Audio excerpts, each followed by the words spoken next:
அனைத்து விவசாய சொந்தங்களுக்கும் இனிய காலை வணக்கம். இன்று நாம் பார்க்க இருப்பது சீரக சம்பா முழுமையாக கதிர் வந்த நிலையில்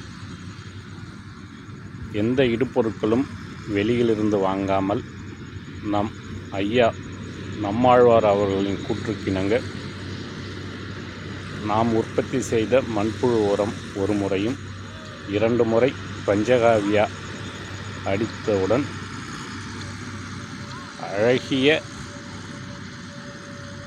நிலையில் என் கண்ணே பட்டுவிடும் போல் இருக்கிறது இந்த சீரக சம்பா விளைச்சல். ஒரு கதிரிலிருந்து குறைந்தபட்சம்